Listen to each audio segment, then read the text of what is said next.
आप सभी व्यूवर्स का हमारे चैनल सक्सेस ब्रिंगर में स्वागत है, इस्तकबाल है। आप लोगों के बीच इस वीडियो के ज़रिए एक बार फिर से हम हाजिर हैं कुछ नॉलेज और न्यू टॉपिक लेकर।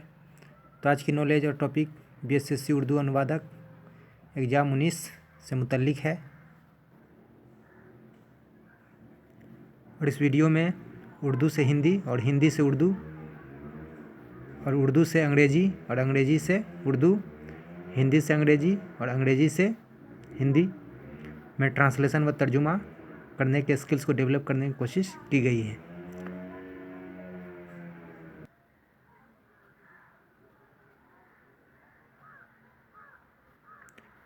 और साथ ही इम्पोर्टेंट उर्दू और हिंदी और अंग्रेज़ी के अल्फाज को भी इंक्लूड किया गया है ताकि आप लोग बेहतर और आसान तरीके से ट्रांसलेटर और तर्जुमा के कंसेप्ट को सीख सके और समझ सके। तो चलिए शुरू करते हैं आज का सेशन। उर्दू से हिंदी, हिंदी से उर्दू, अंग्रेज़ी से हिंदी, हिंदी से अंग्रेज़ी, अंग्रेज़ी से उर्दू और उर्दू से अंग्रेज़ी में तर्जुमा करने से पहले ट्रांसलेशन से रिलेटेड कुछ इम्पोर्टेंट वर्ड्स को देखते हैं।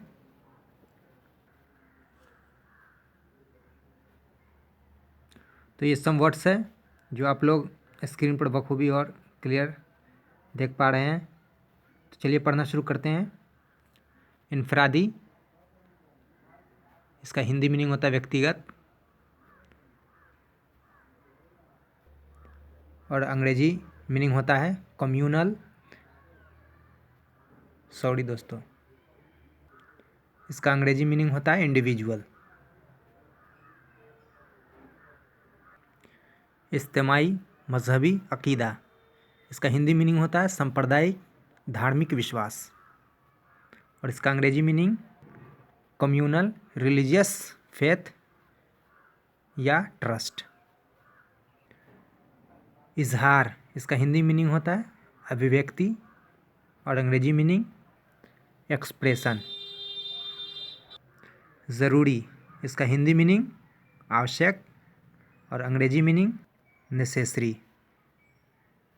हक, इसका हिंदी मीनिंग अधिकार और अंग्रेजी मीनिंग राइट। आलमगीर, इसका हिंदी मीनिंग सार्वभौमिक और अंग्रेजी मीनिंग ग्लोबल।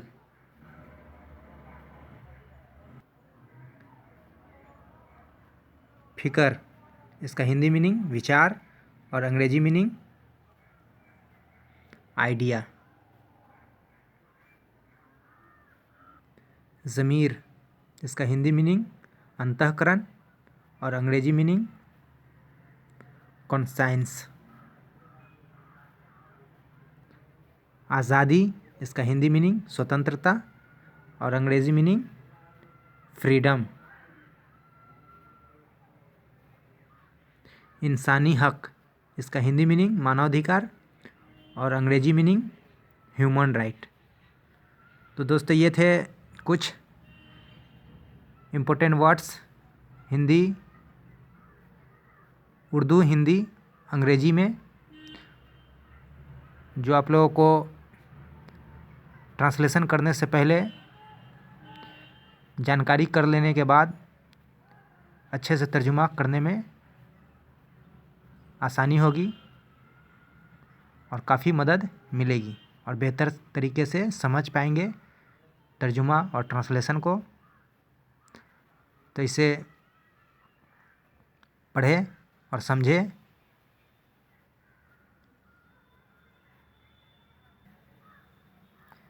इसे फुल पेज में दिखाने की हम कोशिश करते हैं। एक साथ आप देख सकते हैं सभी वर्ड्स अल्फाज को एक साथ आप लोग देख सकते हैं, पढ़ सकते हैं और समझने की कोशिश कर सकते हैं। तो इन वर्ड्स और अल्फाज को समझने के बाद शुरू करते हैं तर्जुमा करने की बेसिक चीज़ों को देखते हैं, किस तरह से तर्जुमा किया जाएगा, ट्रांसलेशन किया जाएगा।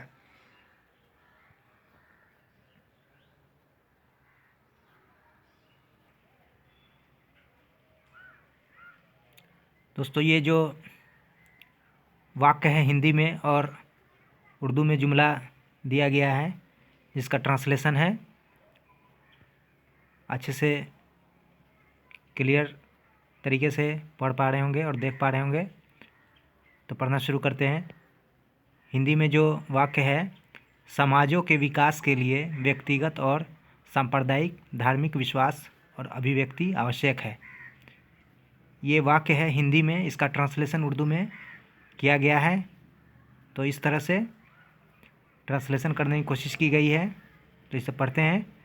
मुआशरों की तरक्की के लिए इनफरादी व इज्तिमाई मजहबी अक़ीदे और इजहार अहम और ज़रूरी है। तो दोस्तों उर्दू में इस तरह से तर्जुमा करना है। जो हिंदी का जो वाक्य दिया गया है, उर्दू में इस तरह से तर्जुमा करना है और अंग्रेजी में किस तरह से तर्जुमा करना है। नेक्स्ट बढ़ते हैं, देखते हैं और सीखने की कोशिश करते हैं।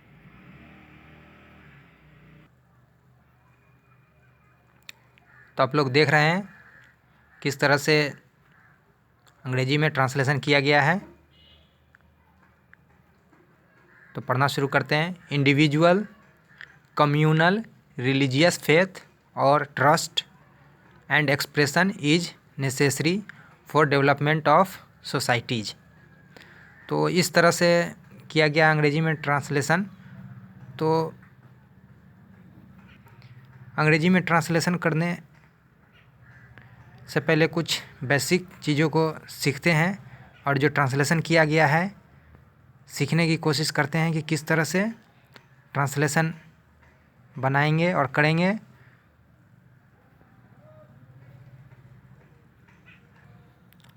जो न्यू लर्नर हैं उनको ये सीखने में परेशानी होगी और वह ज़्यादा नहीं जानते हैं कि किस तरह से ट्रांसलेशन करना है। तो उन्हें सिखाने और समझाने के लिए उन्हें बताना बहुत ज़रूरी है। तो दोस्तों ये देखें, सेंटेंस पढ़े हिंदी में।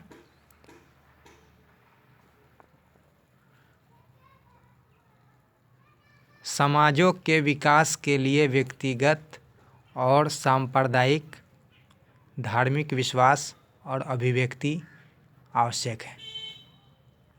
तो सबसे पहले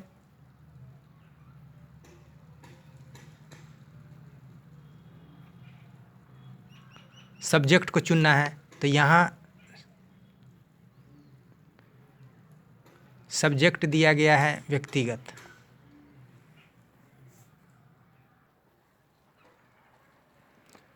तो सब्जेक्ट दिया गया है व्यक्तिगत और सांप्रदायिक धार्मिक विश्वास और अभिव्यक्ति।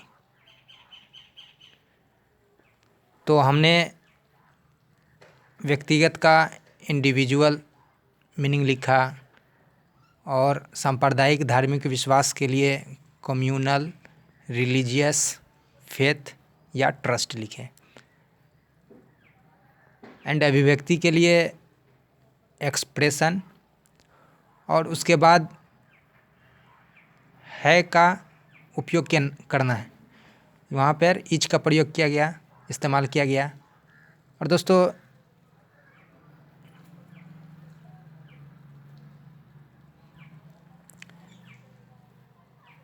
सबसे पहले एक चीज़ बता दें कि कोई भी सेंटेंस हो, वाक्य हो,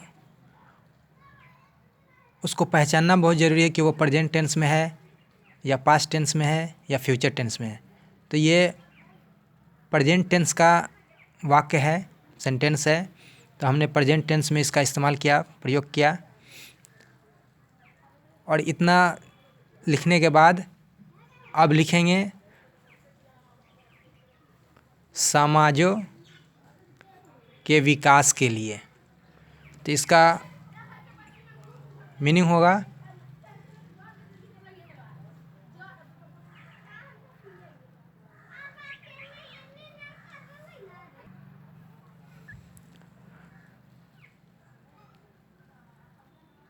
दोस्तों यहाँ पर एक वर्ड बताना भूल गए। आवश्यक के लिए का जो अंग्रेजी होगा इज के बाद उसका इस्तेमाल करेंगे, प्रयोग करेंगे नेसेसरी। उसके बाद हम लोग समाजों के विकास के लिए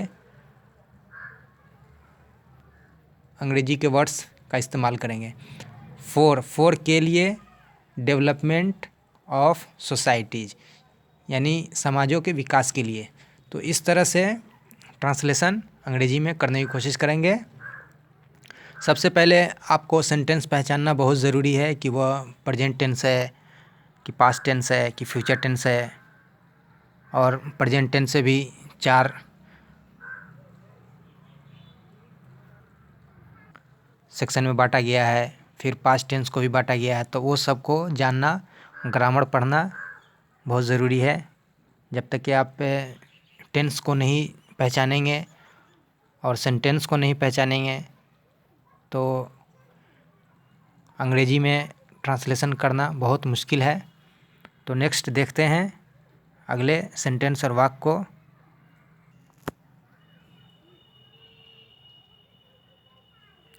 तो अगला सेंटेंस है, लगभग 1 अरब 30 करोड़ लोग गरीबी की रेखा से नीचे जी रहे हैं।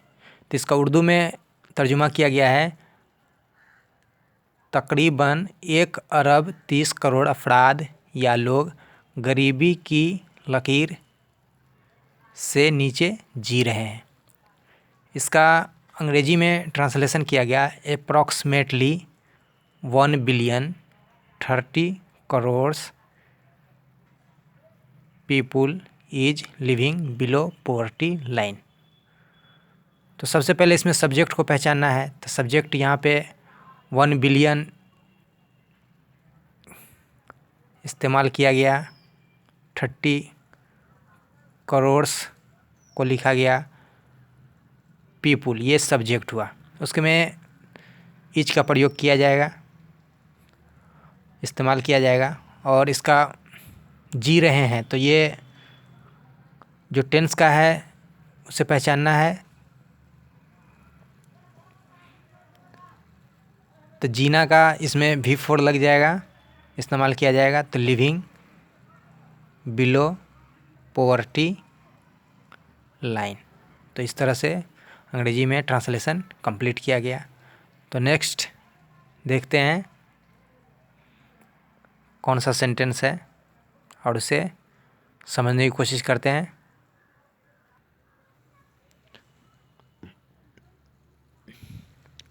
यहाँ हिंदी में तीसरे सेंटेंस वाक्य को पढ़ते हैं। लगभग 71 साल पहले मानव अधिकारों की सार्वभौमिक घोषणा ने इसकी पुष्टि की थी, जब कुछ देशों ने घोषणा की थी कि हर किसी को विचार, अंतःकरण और धर्म की स्वतंत्रता का अधिकार है। तो इसको उर्दू में तर्जुमा किस तरह से होगा, और हमने तर्जुमा करने की कोशिश की है, आप लोगों को समझाने की भी कोशिश की है। तो देखें, पढ़ने की कोशिश करते हैं। तकरीबन 71 साल पहले इंसानी हकूक़ के आलमगीर एलामिये ने इसकी तौसीक की थी, जब कुछ ममालिक ने करार दिया था कि हर फर्द को फ़िक्र, ज़मीर और मज़हब की आज़ादी का हक हासिल है। तो इस तरह उर्दू में तर्जुमा किया जाएगा। नेक्स्ट देखते हैं अंग्रेजी में किस तरह से तर्जुमा करना है और किया गया है, सीखने की कोशिश करते हैं। तो यहाँ सबसे पहले जुमला को पहचाने, और इस जुमला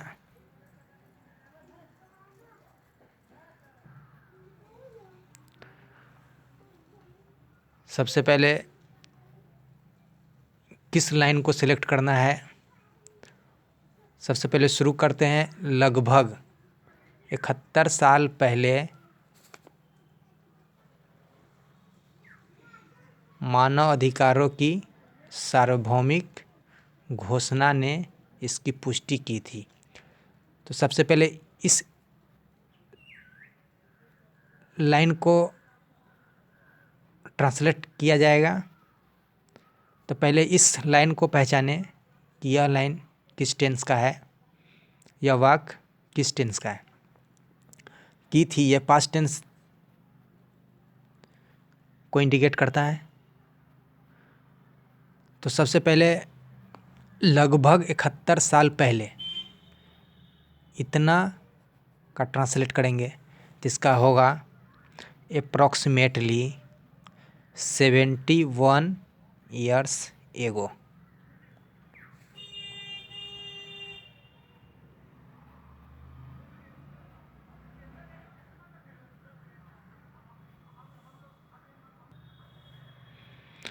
तो इसमें सब्जेक्ट कौन सा है? तो सार्वभौमिक घोषणा ने इसकी पुष्टि की थी। इस लाइन का पहले ट्रांसलेट करना है। तो इसका सार्वभौमिक का मीनिंग होता है द ग्लोबल डिक्लेरेशन, सार्वभौमिक घोषणा, the global declaration of human right, यानी मानव अधिकारों की सार्वभौमिक घोषणा।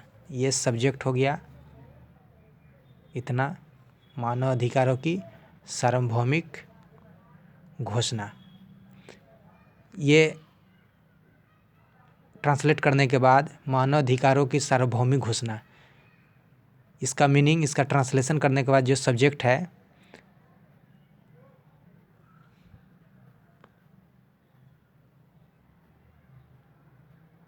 ने इसकी पुष्टि की थी, इस एरिया को ट्रांसलेट करना है। तो हमने ट्रांसलेट करने की कोशिश की, the global declaration of human rights confirmed, पुष्टि करना का कन्फर्म्ड, ये पास्ट टेंस का है तो इसलिए वर्ब सेकेंड का इस्तेमाल किया गया। कन्फर्म्ड इट मतलब इसकी पुष्टि की, डैट, तब किस, इतना पार्ट का ट्रांसलेशन हो जाने के बाद अब इस के बाद जो लाइन आएगा, जो सेंटेंस आएगा, उसका ट्रांसलेट करना है।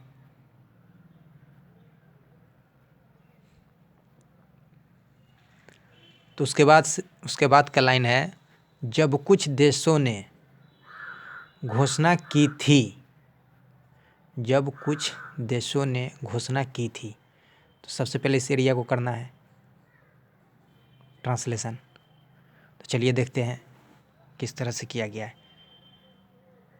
When some countries had declared that, की थी, ये सारा पास्ट टेंस में जा रहा है, इंडिकेट कर रहा है। तो इसका ट्रांसलेशन करने के बाद ये पूरे एरिया का ट्रांसलेशन अब हो चुका है। अब बचा ये पार्ट, इस लाइन का ट्रांसलेट करना है।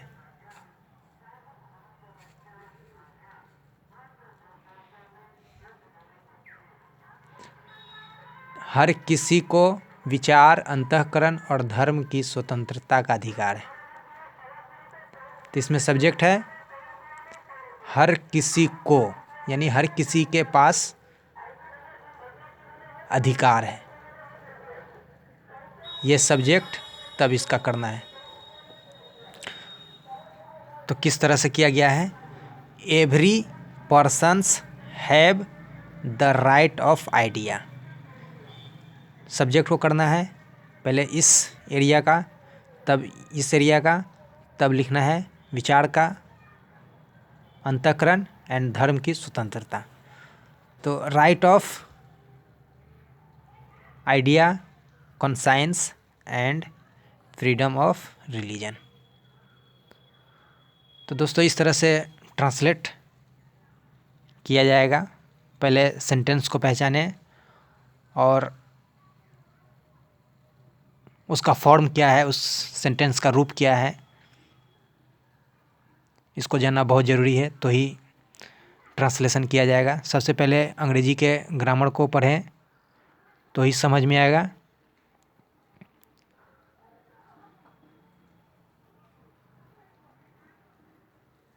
नेक्स्ट देखते हैं कौन सा सेंटेंस है। तो दोस्तों ये एक लाइन का सेंटेंस है, ये थोड़ा इजी है, इसका ट्रांसलेशन करना। मानव अधिकार जीने का अधिकार है, तो इसका उर्दू तर्जुमा है इंसानी हक तो जीने का हक है। इसका अंग्रेजी तर्जुमा ट्रांसलेशन जो किया गया है, तो मानव अधिकार यहाँ सब्जेक्ट है। पहले तो इस सेंटेंस को समझना है, देखना है कि किस फॉर्म में है। तो ये प्रेजेंट टेंस में है, तो प्रेजेंट टेंस में सबसे पहले सब्जेक्ट को चुनेंगे, तो उसके बाद वर्ब को चुनेंगे, उसके बाद वर्ब के रूप को चुनेंगे कि V1 है, V2 है, V3 है, उसके बाद ऑब्जेक्ट को चुनेंगे। तो यहाँ सब्जेक्ट है ह्यूमन राइट, यहाँ पे है का इस्तेमाल इज के रूप में किया गया, दी राइट ऑफ लाइफ।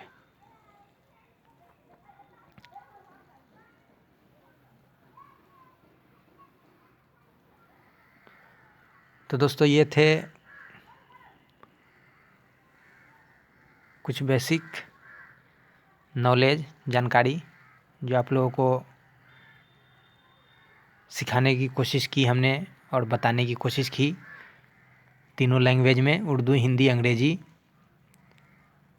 और हम उम्मीद करते हैं कि आप लोगों को समझ में आया होगा और ये हमारी कोशिश, हमारा प्रयास आप लोगों को पसंद आई होगी। तो दोस्तों आप लोगों के लिए गुजारिश है और सलाह है कि पहले किसी भी लैंग्वेज में तर्जुमा करने के लिए आपको उस लैंग्वेज का ग्रामर जानना बहुत ज़रूरी है, चाहे इंग्लिश का हो, चाहे उर्दू का हो, चाहे हिंदी का हो। अगर ग्रामर कुछ भी नहीं जान पाते हैं तो तर्जुमा करने में दिक्कत होगी, ट्रांसलेशन करने में दिक्कत होगी। और ख़ास करके इंग्लिश का तो बहुत ही है, उसका तो ग्रामर जानना है। ग्रामर में जानने के बाद यह समझने की सलाहियत हो जाएगी कि सेंटेंस, जो भी वाक्य है, जो भी जुमला है, किस फॉर्म में। इसकी काबिलियत, स्किल्स डेवलप होगी तो ही ट्रांसलेशन और तर्जुमा करने में आसानी होगी। हम उम्मीद करते हैं कि हमने जो आपको सिखाए, बताए और जो सेंटेंस का तर्जुमा किया, आप लोगों को सीखने का मौका मिला होगा। तो दोस्तों इस तरह से ट्रांसलेशन किया जाएगा। हम उम्मीद करते हैं कि आपको समझ आया होगा और हमारी कोशिश अच्छी लगी हो तो वीडियो को लाइक कीजिए, शेयर कीजिए, हमारे चैनल को सब्सक्राइब कीजिए। इसी तरह आप लोगों के लिए बेहतर से बेहतर वीडियो और जानकारी लाने की कोशिश करते रहेंगे और आप लोगों तक पहुंचाने की कोशिश करते रहेंगे, ताकि आप लोगों की तैयारी बेहतर हो सके और आप लोग मकसद में कामयाब हो सके।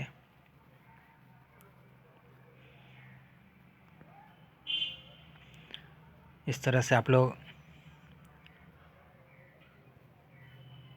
देख सकते हैं जो ट्रांसलेशन किया गया है।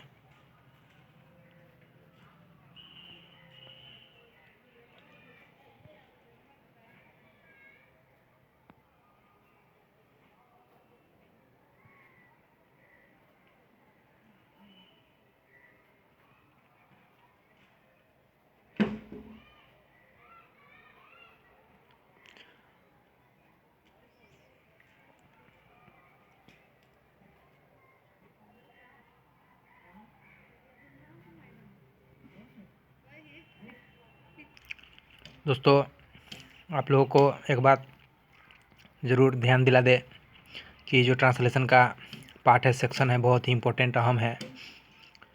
इससे 80 से 100 मार्क्स के सवाल पूछे जाएंगे और ट्रांसलेशन करने होंगे। तो इसे नज़रअंदाज न करें। इस सेक्शन और पार्ट्स को तवज्जो के साथ पढ़ें और इस पे फोकस करें और तैयारी करने की कोशिश करें, ताकि ये सेक्शन आप लोगों से मिस ना हो और आप लोग इससे दूर ना हो जाए मार्क्स पाने से। तो इसी उम्मीद के साथ हम आपसे इजाज़त लेते हैं। वीडियो देखने के लिए शुक्रिया। खुदा हाफिज़।